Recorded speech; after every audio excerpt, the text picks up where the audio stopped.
Awalnya seperti itu, gitu ya. gitu. Jadi kita bisa mengolah itu benar-benar dari menjaga kualitas. Kita bisa jual jaga kualitas, hasilnya seperti apa. Tapi kalau di kopi itu sebetulnya kalau setelah panen itu memang waktunya mepet untuk jaga kualitas ya, mepet. Tapi setelah diproses itu panjang. Ya kalau untuk yang mau buka kafe untuk di hilir, saya sarankan menguasai mereka sebagai owner juga harus menguasai.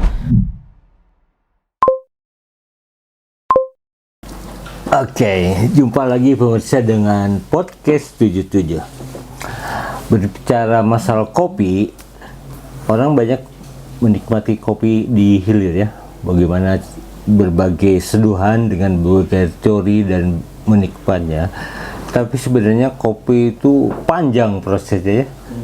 Dari bibit, dari jenis, kemudian budidayanya seperti apa, memprosesnya seperti apa, sampai roastingnya gimana, lalu penyeduhan terakhir. Nah, kali ini saya mendatangkan yang berbisnis dari hulu sampai hilir ya.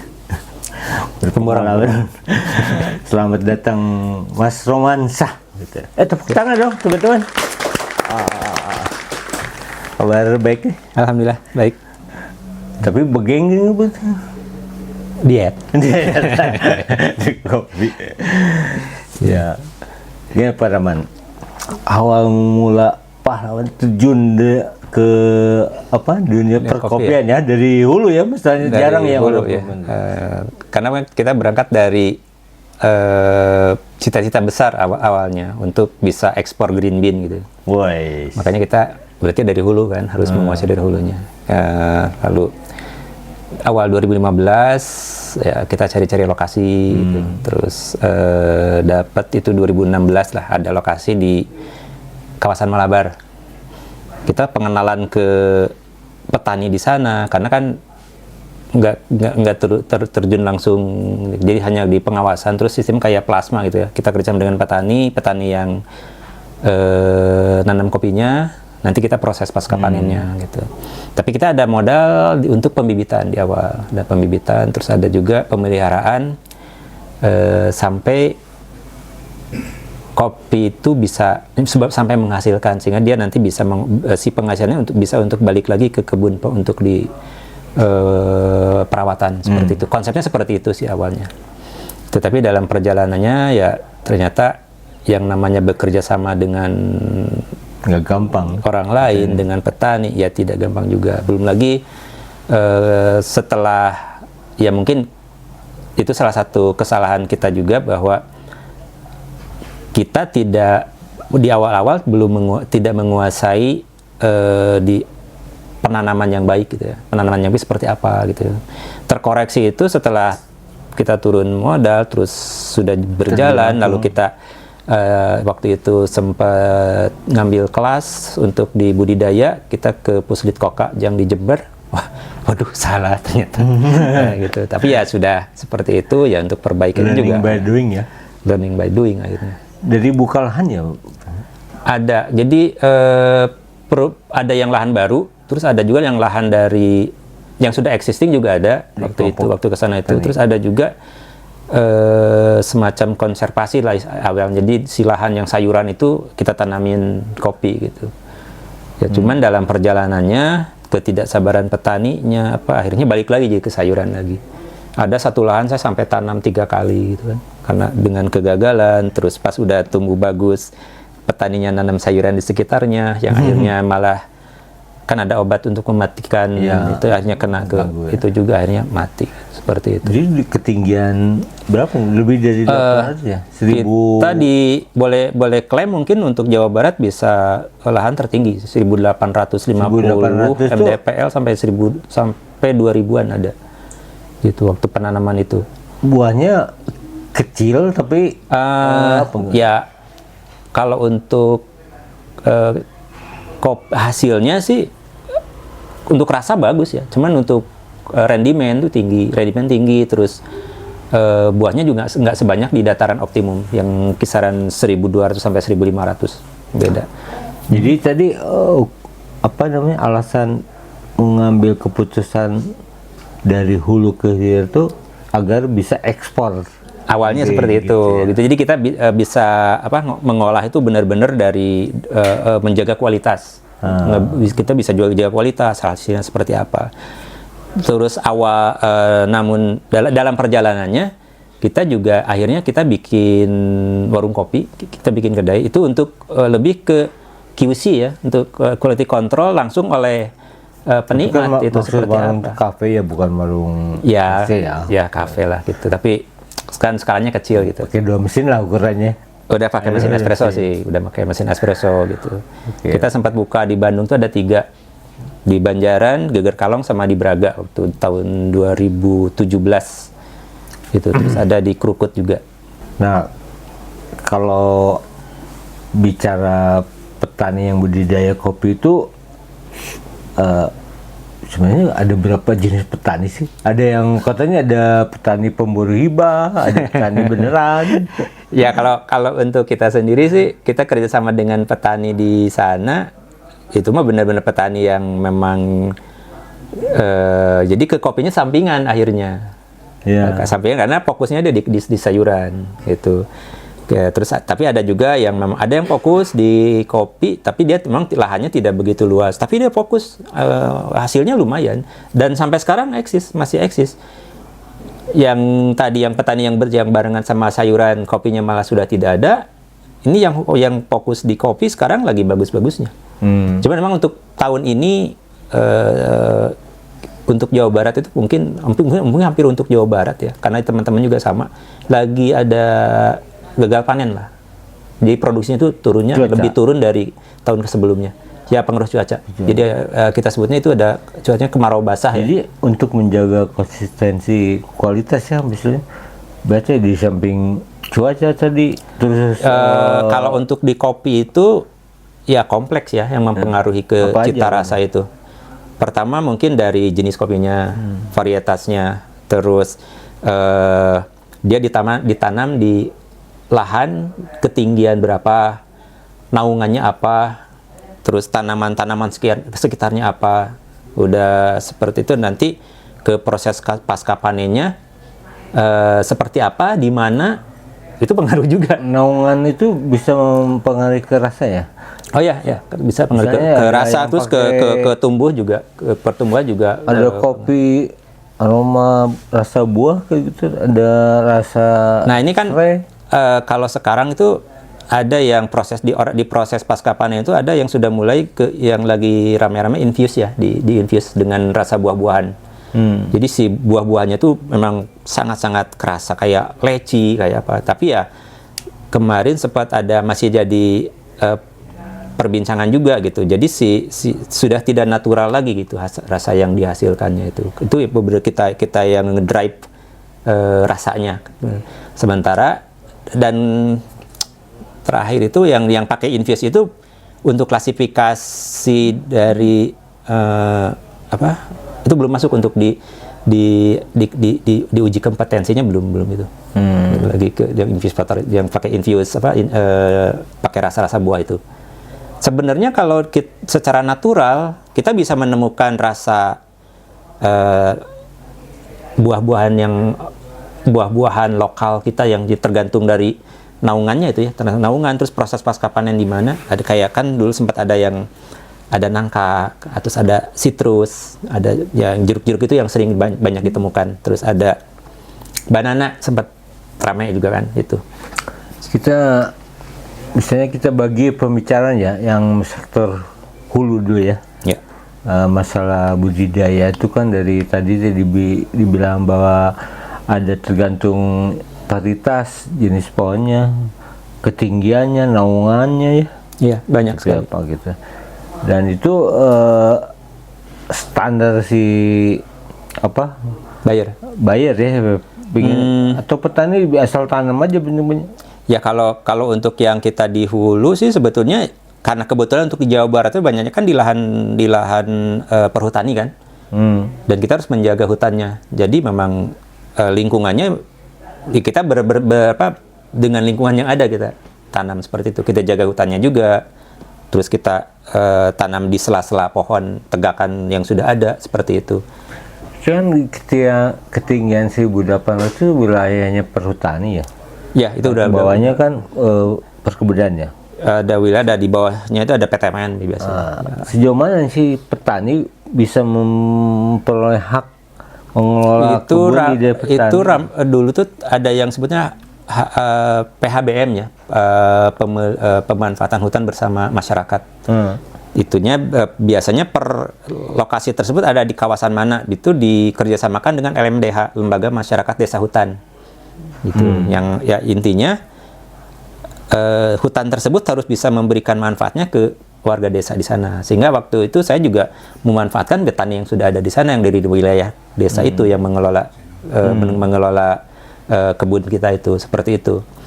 Terus tapi ada juga sih beberapa pemodal besar itu mereka langsung dengan PTMN, terus mereka ada kelola sendiri, ada pegawainya sendiri gitu. Ada seperti itu juga ada. Jadi ada perusahaan besar yang langsung nego dengan perhutani. Dengan perhutani langsung gitu. Dia punya hak untuk kalau saya lebih pendekatannya ke LMDH-nya.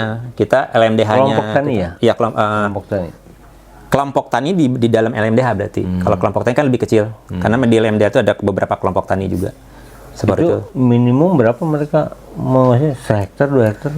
Macam-macam sih itu ya per petaninya itu ada yang 1 hektar, ada yang 5 hektar juga ada sih, tergantung itunya pengolahan. Tapi ya awalnya mereka rata-rata di sayuran terus kita tanamin kopi. Waktu itu kita sempat penanaman itu bibit kita bisa beli untuk 50 hektaran gitu. Tapi sekarang ya udah malahan sekarang menurun. Yang harusnya kalau 50 hektar itu dulu sukses, ya mungkin sekarang lagi panen raya ya seperti itu. Tapi ya dalam kenyataan di lapangan ada yang mati, terus berubah lagi menjadi sayuran seperti itu.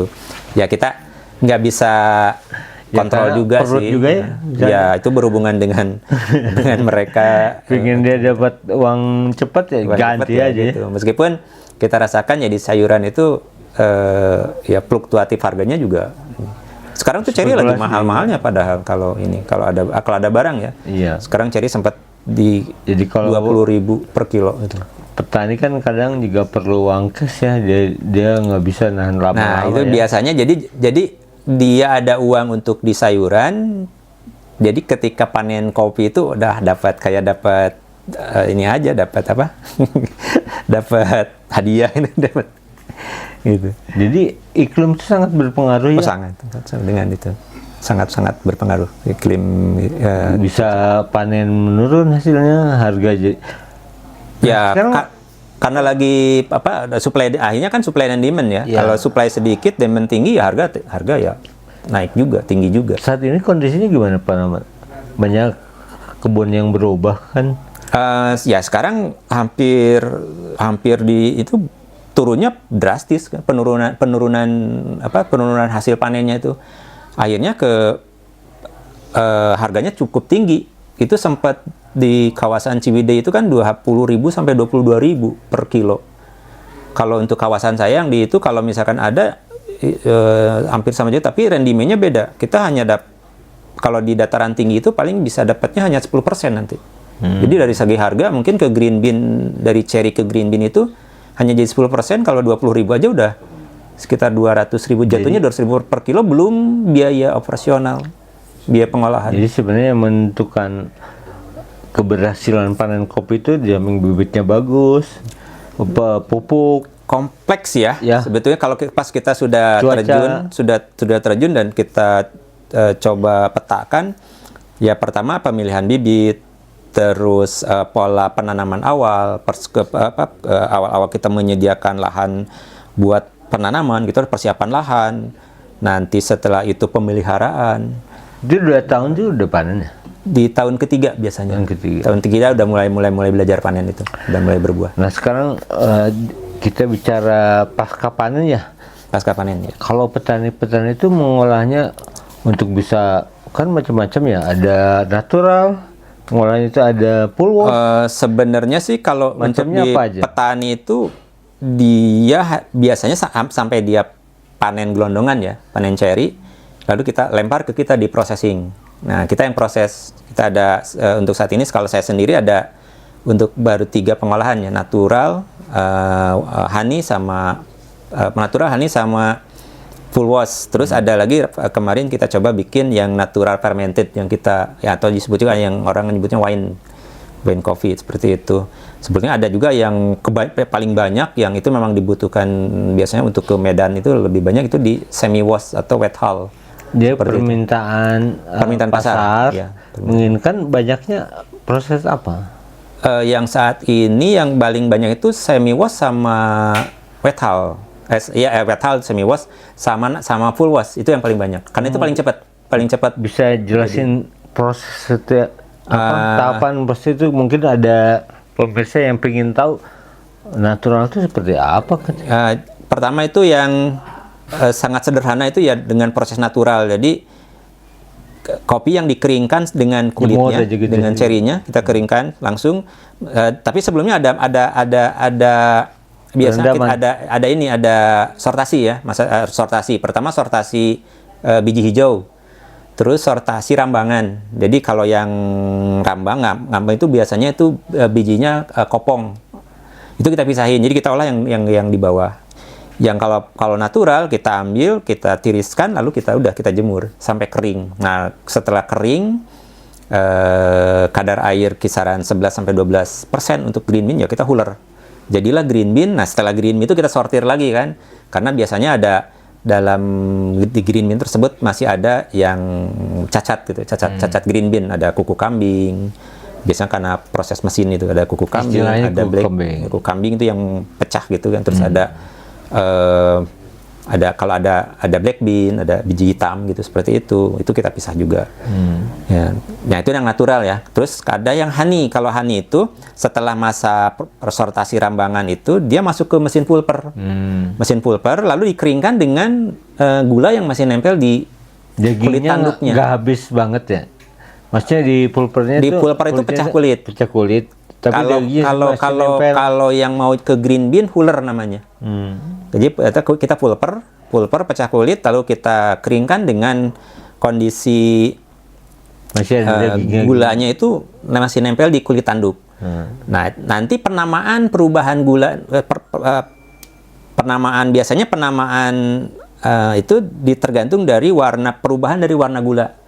Ada yang kuning jadinya, jadi disebutnya yellow honey, terus ada yang merah red honey, terus ada yang hitam itu black honey. Itu karena lama jemur berbedanya atau? Itu bisa karena lama jemur, bisa karena gitu. Tingkat ketebalan gulanya itu pengaruh juga. Dan itu juga sangat pengaruh juga ke rasa akhirnya nanti. Seperti itu antara yellow honey, red honey, black itu ada rasanya juga. Terus ada yang dari sana kita ke full wash ya. Kalau full wash itu setelah pulper direndam. Nah itu masa rendaman itu sangat mempengaruhi nanti ke rasa akhir sebetulnya, ke rasa kopi akhirnya seperti apa. Ada yang direndam hanya 12 jam, ada yang 18 jam. Jadi masing-masing proses itu ada yang kategori specialty itu maksudnya gimana? Kalau specialty itu nanti di hasil yang urutan dari semua kopi yang kita sortir dengan ketat gitu ya. Akhirnya jadi nanti ada kelasnya specialty, grade atau kelas reguler, ada grade 1, grade 2, bahkan ada kelas asalan gitu. Seperti itu sih kalau untuk klasifikasi kualitas. Bayar yang menyertai. Ya tergantung permintaan sih itu, tergantung permintaan. Tapi biasanya kalau untuk di Jawa Barat sih sudah banyaknya sudah ke specialty udah cukup banyak lah udah pengolahan ke specialty. Karena untuk segi harga juga perbedaannya lumayan untuk segi harga antara specialty dengan grade. Bicara harga yang mendrive harga tuh bayar atau ya sebenarnya pasar sih kalau itu pasar. Dan balik lagi biar fair gitu ya, pedagangnya nggak hanya menguntungkan tengkulak atau ya. Tapi selama ini sih biasanya memang ada prosesor yang sudah ada pemodalnya, jadi ya dari awal sudah deal harga green bean ada seperti itu. Waktu dulu kita sempat kerjasama beberapa petani untuk ekspor ke Amerika, meskipun nggak banyak ya, saya cuma ngirim berapa kuintal, tapi karena memang mikrolot ya, jadi pengolahan sedikit, yang kirim ke Amerika aja cuma nggak nggak satu kontainer full lah, pakainya yang sedikit itu. Jadi memang dari awal harganya sudah ditentukan, kita mau ambil atau tidak, seperti itu. Meskipun kalau untuk yang saya rasakan ya, untuk ekspor itu ya dari segi harga mah kan sebenarnya di bawah harga pasaran lokal. Cuman ya kuantitasnya cukup banyak diambil gitu. Jadi gudang bisa bicara kuantitas, petani kita tuh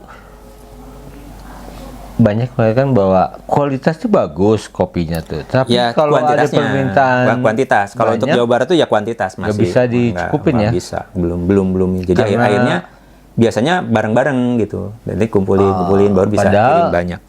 Beda-beda ya. Maksudnya dengan orang bangga ya, dengan itu biasanya balik lagi deal-dealan antara penyedia green bean dengan buyer sih. Ada yang memang ya kelas komoditi lah, istilahnya campur aja gitu. Tapi ada yang kalau untuk kelas specialty biasanya ini per IG gitu, per identitas geografisnya itu tetap dibawa itu ada gitu. Dan yang itu memang biasanya pengirimannya juga nggak banyak, disebutnya mikrolot lah gitu. Itu untuk kualitas pengolahannya. Sekarang kan ada beberapa untuk memasarkan kopi langsung ke buyer B2B ya, itunya lelang gitu, lelangnya langsung lelang ya. Cuman prosesnya lumayan panjang, kita dari sampel, kurasi sampel, kalau sampel lolos itu baru kita kirim lagi sampel buat dikirim ke calon buyer, nah nanti lelang setelah itu. Tapi harganya memang tinggi, harganya lumayan lah dibanding dengan kita jual langsung ke buyer gitu, tapi kecil tapi harganya jauh sekali, jompang lah, sangat mahal. Untuk menghasilkan spesial itu kan perlu proses yang panjang ya. Ya, ketelitian. Ketelitian air aja pengaruh sekali itu. Higienisnya proses, kemudian ada yang jemur natural, ada yang di greenhouse ya, macam-macam metodenya. Tapi kalau terus akhirnya pembeli cuma dicampur aduk, gimana sih? Ya baik lagi kita mau menempatkan produk kita di segmen mana? Mau balik lagi edisi terbatas atau tapi ya kalau untuk saya sendiri, karena kita juga kopi nggak banyak, terus dan kebetulan kita ada di hilir kan, ada kafe, jadi ya lebih ke supply untuk kafe sendiri aja sekarang untuk saat ini ya masih membutuhkan, masih kekurangan lah istilahnya, karena kita ada kegagalan di hulunya itu kan, dari luasan lahan sudah berkurang. Kalau waktu proses kendalanya di apa? Kok ya kontrol, kalau untuk saya ini secara yang Angel itu kan di ininya ya, di teorinya. Kalau untuk udah di lapangan sih ya ngalir lancar-lancar aja sih. Selama ada bahan bakunya aman-aman saja. Jadi kalau untuk saya rasakan ngolah kopi itu kita nggak ada ketakutan, wah ini telat kering atau apa, nggak ada. Iya. Karena ketika itu keringnya lambat itu juga akan menghasilkan cita rasa yang berbeda juga. Seperti itu. Kayak natural, kayak saya kan mengolah langsung di kebun itu bisa 50 sampai 60 hari. Full wash itu bisa 30 hari. Beda ya? Mengolah di itu kan dengan yang lebih di bawah itu ya hasil akhirnya ke kualitas kopinya juga sebenarnya juga akan berbeda. Ketika cepat kering dengan ada yang lambat, itu ke aroma dan ke rasa udah berbeda. Seperti itunya. Itu berbicara di waktu saja. Banyak juga petani yang sebenarnya dia nggak bisa memproses. Banyak. Jadi Jadi jual gelondongan saja. Dijual langsung ke. Padahal waktunya sempit ya. Tapi kalau di kopi itu sebetulnya kalau setelah panen itu memang waktunya mepet untuk jaga kualitas ya, mepet. Tapi setelah diproses itu panjang. Karena ada resting. Kita misalkan nunggu kering aja itu bisa 1 bulan sampai 2 bulan. Udah gitu kan kita resting. Lalu kita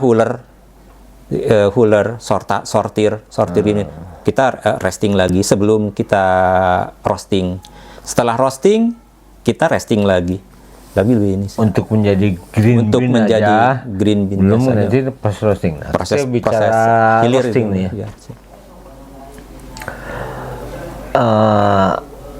Mengenai proses roasting ya, kan ada yang awam mungkin banyak salah paham ya tentang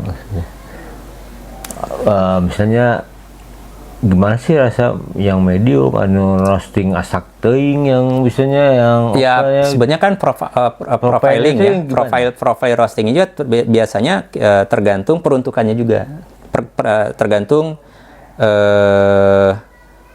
untuk manualan gitu, terus apakah atau espresso base seperti itu pengaruh ke profile roasting yang akan yang kita lakukan. Nah, untuk profile roasting manualan juga balik lagi tergantung, kalau untuk kita supply ke kafe ya, tergantung kafenya itu dia mau main di medium atau dia mau main di light medium. Untuk yang, dan itu rasanya beda-beda dengan satu jenis kopi, dengan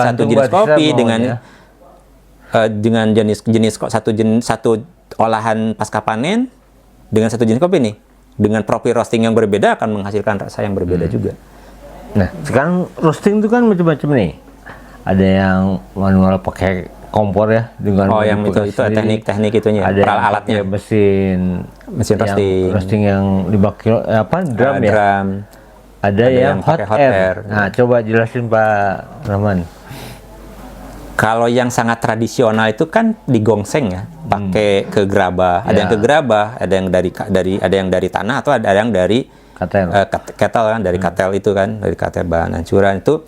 Dan itu pasti biasanya kalau yang terbuka seperti itu tidak memerlukan waktu resting yang panjang, karena ketika diproses si uapnya udah langsung keluar.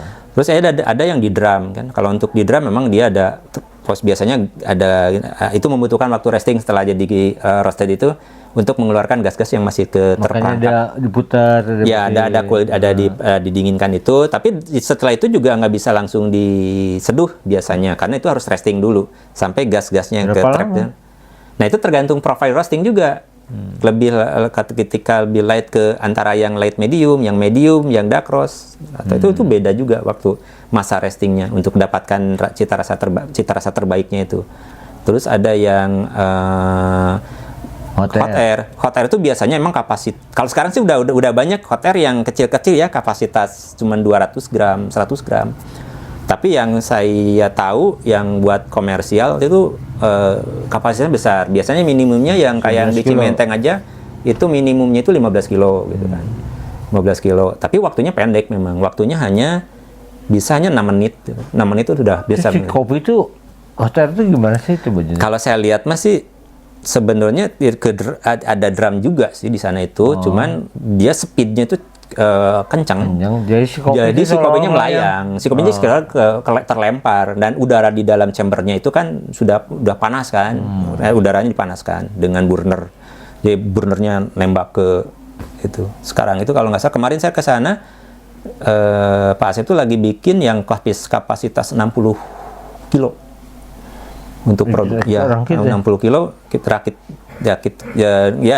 di sini. Itu memang udah jago sih bikin hot air dengan kualitas itu. Karena kalau kita beli yang bermerek ya kayak Probat hot air 60 kilo ya harganya mungkin bisa lebih dari 3 miliar. Gitu sih. Karena yang Loring aja terakhir temen tuh ada yang kapasitas berapa ya? 20 kiloan itu 1,8 loh. Yang buatan Amerika. Nah, kita sekarang ke hilir ya. Mengelola kafe itu dengan baristanya yang lebih asik lagi dengan barista itu. Coba.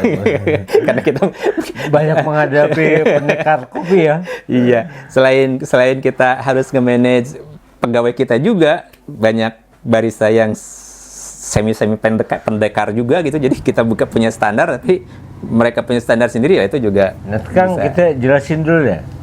Umumnya ya di barista itu mempelajari dari penjeduhan fisik yang manual sampai ke basic latte lah biasanya kita ambil. Bisa jelasin nggak? Sebetulnya waktu awal-awal saya buka itu saya ngambil barista yang sudah expert ya. Terus kita ada permintaan ke dia itu untuk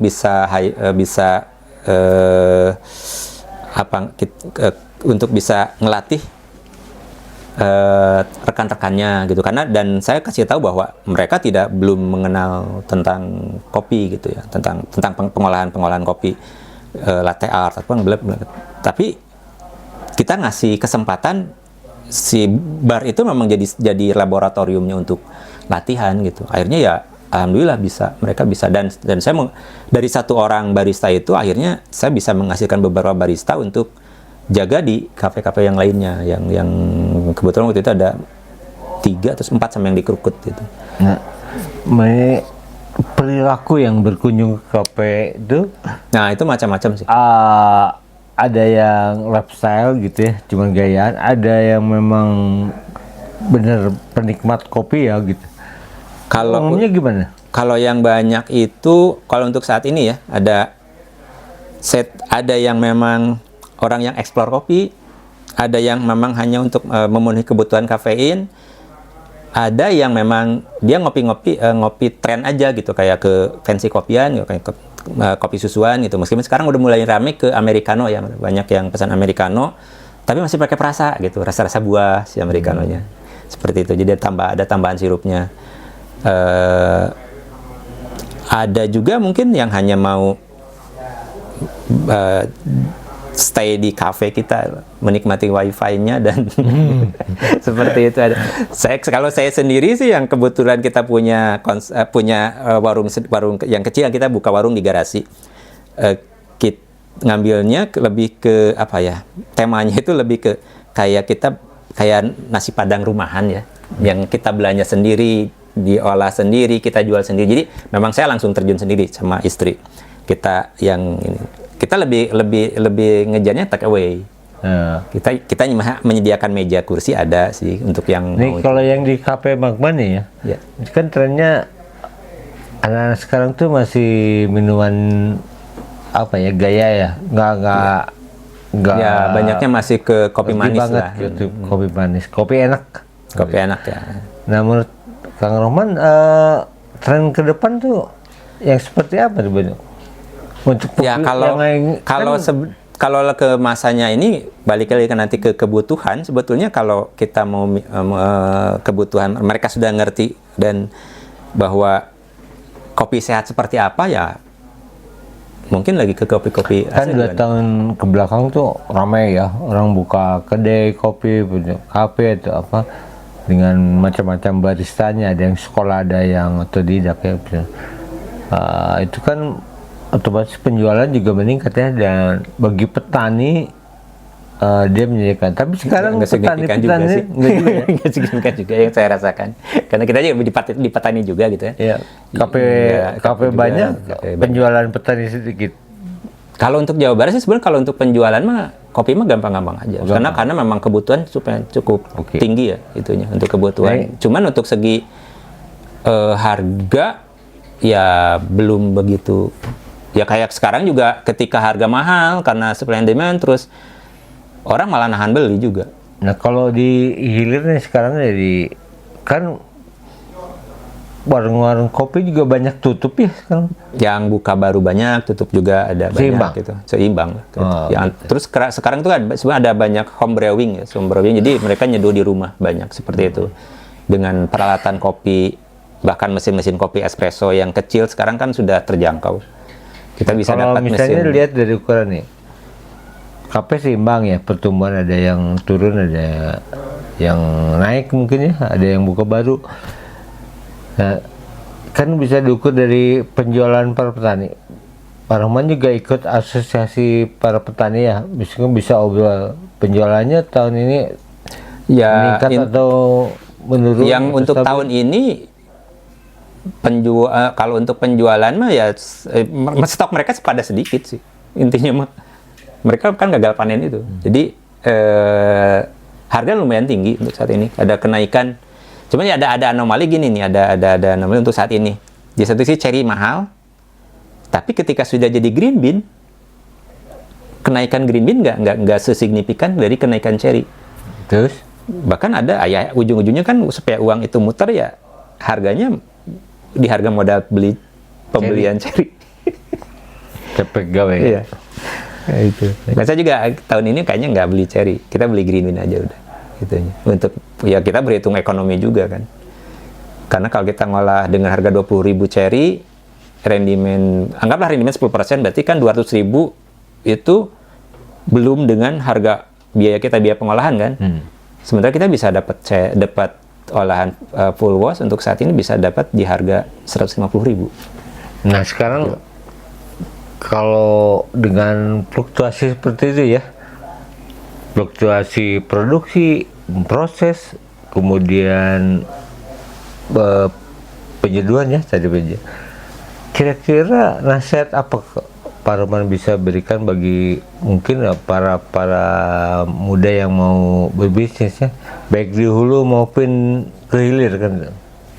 Ya kalau untuk di hulu mah harus kuat pendanaan ya. Harus kuat pendanaan, kuat mental lebih nilai. Kalau untuk di hilir sebenarnya lebih terkontrol untuk di hilir. Cuman yang saya rasakan ketika di hilir juga banyak ketika terlalu banyak pegawai juga ya bisa makan kos juga, tidak efisien. Tapi yang saya rasakan ketika saya coba mengolah sendiri itu yang konsep konsep mini ya, terus kita coba kerjakan sendiri. Toh waktu luang saya juga banyak, itu kebetulan saya nggak ada kegiatan lainnya selain ke kebun. Jadi sore saya buka warung dengan saya olah sendiri. Untuk ini sudah berjalan 3 tahun. Alhamdulillah itu malah lebih gitu. Jadi yang nggak banyak pesaing justru di bagian pemprosesan ya. Budidaya kan banyak. Budidaya tapi ya, yang proses nampung banyak juga sih sebenarnya. Banyak pemain di proses pasca panen banyak proses. Nah, cuman ada yang besar, ada yang kecil gitu, itunya. Ada kembali tapi tidak sebanyak di hilir kan ya? Enggak gitu proses itunya. Jadi tadi ulang lagi, kiat-kiatnya seperti apa? Ya kalau untuk yang mau buka kafe untuk di hilir ya, untuk di hilir saya sarankan menguasai mereka sebagai owner juga harus menguasai teknik penjodohan yang baik sehingga bisa bikin standar sendiri lah untuk itunya, tidak menyerahkan barista proses ke punya barista ciri khas sendiri ya, sehingga orang tuh datang ke kafe itu punya ketertarikan sama ya, khasnya ya. Justru kalau ini ya kekhasan dari kopi yang kita buat atau yang kita sajikan itu ya memang tergantung dari pemilihan kita kopi yang baik. Terus intinya si pemilik ya balik lagi ya ke orientasi bisnisnya seperti apa. Karena ada orang yang bikin kafe hanya agar dia bisa money ada mungkin. Gitu. Tapi umumnya kan mereka awam ya, pengen nyoba, terus tidak semua barista ya kejadiannya tahun kemarin lah banyak yang latah bikin kafe yang akhirnya kan bisa terkoreksi dengan seleksi alam gitu kan, akhirnya tutup seperti itu. Tapi kalau yang saya tahu ada beberapa rekan yang memang dia fokus di sana, ya saat ini malah berkembang, ada malah buka cabang, sudah ada. Yang ini ya, selama mengelola berapa tahun? 2015 ya? 16 mulai. 10 tahun aja? Ya, 10 tahunan dulu. Hal yang paling berkesan ya, baik yang susah untuk dilupakan, baik di hulu mungkin atau di hilir, apa aja Pak? Kalau untuk di hulu, saya jadi punya keluarga petani ya. Jadi banyak keluarga, karena mereka kan supply kopi ke kita, terus kita jadi ada ya bersosialisasi dengan mereka, terus saling mengenal, bisa kita sering kumpul juga kalau lagi di kebun kumpul. Terus kalau untuk di asosiasinya, jadi saya juga mengenal orang-orang yang bergerak di bidang yang sama di dunia hitam, di dunia hitam ini. Terus ya kita jadi banyak keluarga lah, banyak keluarga di. Terus kalau yang di kafenya, yang di hilir, saya jadi banyak bertemu dengan orang-orang dengan berbagai karakter yang itu bisa tempat kita, kadang saya jadi tempat curhat juga, atau saya juga mereka ada yang tanya untuk edukasi tentang kopi juga gitu. Ada yang mereka menanyakan tentang kalau buka kafe resiko apa, yang lebih ke ya sharing lah tentang dunia kopi dari hulu ke hilir dengan resiko-resikonya, seperti itu sih. Ya banyaknya jadi bersilaturahmi, banyak pertemanan terbentuk, itu yang sangat yang merasakan manfaat paling gitu. Jadi kadang kemanapun, kadang suka cari, misalnya saya lagi jalan kemana, cari ini ada petani kopi yang di sini atau profesor kopi yang di sini, siapa sih, coba kontak gitu kan, kita janjian ketemuan. Jadi sekarang pokoknya mah dunia industri kopi itu masih menjanjikan ya. Sepertinya masih sangat terbuka, saya menjanjikan. Saya mah balik lagi, nanti kita orientasinya kemana. Oke deh. Segmennya seperti apa. Baik pemirsa, akhirnya panjang ya proses kopi itu, dari panen petik merah, memproses dari mau natural atau honey ya, kemudian di roasting, mau roasting apa namanya, Profilnya seperti apa? sangrai gitu ya, sampai ke sistem hot air ya. Kemudian dibuka kafe mau segmentasi yang kopi enak atau kopi beneran. Begitu panjang, orang untuk menikmati kopi itu prosesnya panjang, tapi tega-tega juga orang selalu mengkambing hitamkan bahwa kopi itu biang kerok dari berbagai penyakit. Karena sampai sini yakin dokter masih menyarankan untuk menghindari kopi supaya hidupnya lebih sehat. Padahal kopi juga bisa membuat sehat. Karena apa ya? Kalau takarannya sesuai ya. Tidak berlebihan. Sesuai. Kalau yang berlebihan ya dampaknya boros gitu ya. Boros macam-macam. Oke, sampai di sini dulu. Denpri pamit. Terima kasih banyak Pak Rahman. Sama-sama. Sampai jumpa lagi di podcast 77. Terima kasih.